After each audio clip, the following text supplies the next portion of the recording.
Hey guys, um, I obviously it's before my next appointment. I want to make another quick video uh, about little things that happened recently, and anyway, just want to make another video. So, but first, before I do, I wanted to mention somebody. I'm not gonna mention his name just because I didn't ask him before this, but it kind of ties everything into what I'm doing. Um, I have a friend of mine who, for a long time, forever, most of his adult life, and even in his teenage years, battled, drugs and alcohol, like bad drugs and a lot of alcohol. And I mean, it cost him a lot. He got a lot of trouble, um, but eventually he met a nice gal, and they got a good family, and well, anyway, recently he celebrated 4 years of sobriety, and I'm very proud of him. And the reason that I bring that up is because I've never had to. I never really had an addiction. I mean, I smoked, and obviously whatever relationship I have with food, I don't really call that. I don't think it's an addiction, but but I never had addiction. I didn't. I did drink more at one point in my life than I do now, but it was never a problem, and drugs were never an issue. I mean, I tried them a couple times, and that was enough for me.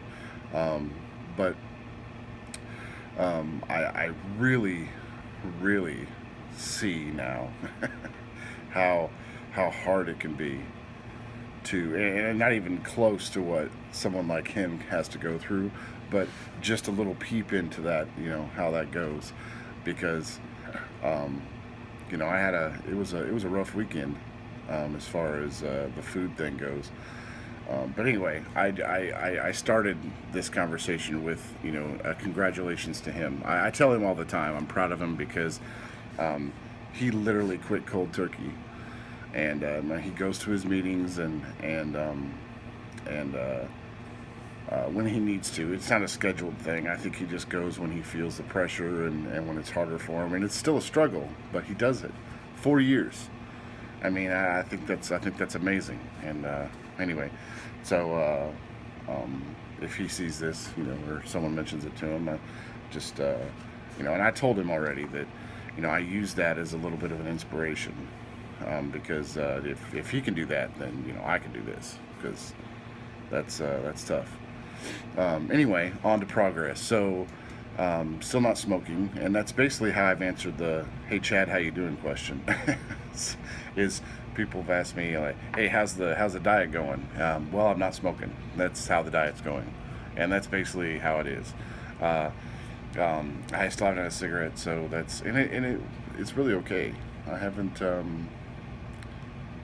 It's there were a couple times over the weekend. I told you all I had to cook over the weekend, which it went pretty well. It was I love to cook. You guys know that. You've all seen me. If you've known me for any length of time, you know that I love to barbecue, and that went well. Everybody loved the food. It was all gone, and that's how it went.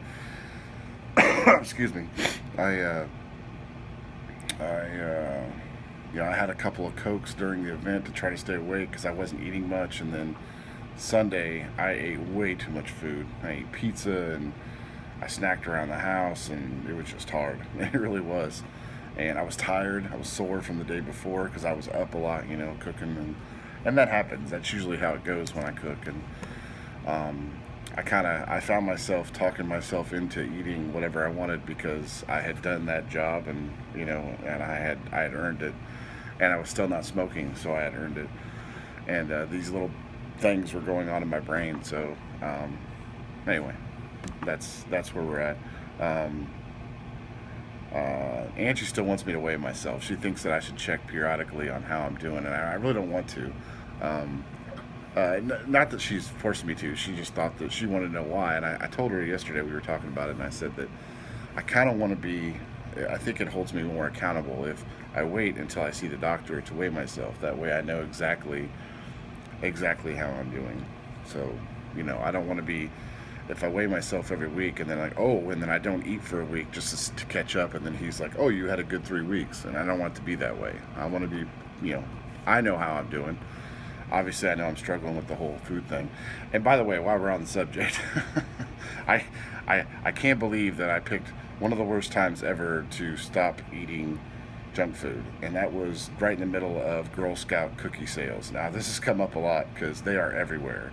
And whoever came up with the phrase, you know, keep your friends close and your enemies closer, has never went on a diet during Girl Scout cookie sales because I can't keep them close. You know, I can't keep them far enough away either. I go to the store, they're there. I go to the academy, they're there in front of the academy. They're there in front of every single store in the entire area. I actually bought I think 3 boxes so far, and I didn't keep them. I bought them and told them to give them to somebody else, or I told them to keep them themselves, just to have the feeling of buying them. And I know that sounds dumb, but I have stayed away. And I laugh, and I know that some of you will laugh, but I really love Girl Scout cookies. Do-si-dos, the little peanut butter sandwich cookies dipped in milk, are heaven. So but I've refrained. So anyway. But that's how it's going. It was a good weekend, and I'm still not smoking, and that's really, I think that's the most important part. I and it probably comes down to I have to quit smoking because I can't move forward. And with this, I can't move forward and be a smoker. So, but I can be an eater. So that's probably why. You know, that's the only ultimatum is I can't smoke. So that's realistically, that's probably why it seems easier. So, but we'll get there. Also, something else I found out. Everybody's always, I don't know how many of you have all dieted, but something else I found out. Everybody's always says, you know, hey, chew on carrots because those are perfect because they're crunchy, and yeah, that's horseshit. Sorry for the language, but that's horseshit. Chewing crunchy carrots does not curb any kind of appetite. It doesn't work. That's a lie. I don't mind carrots, but I tried it a couple of times. That doesn't work. Pickles actually work better, but that's too much salt. I mean, after a while, it just makes you thirsty. But yeah, carrots. I prefer cooked carrots personally, just because I think they're better with some salt and pepper, just steamed. I think those are good. But yeah, I found that out quick. The cooked carrots just, I don't know, it's just hard on my jaw chewing carrots, and yeah. So anyway, just a couple tips. That's what's going on. Oh, by the way, this is for Nick. My best Texan accent. I don't have one because I'm not from here. You all know that. So I'll see y'all next time.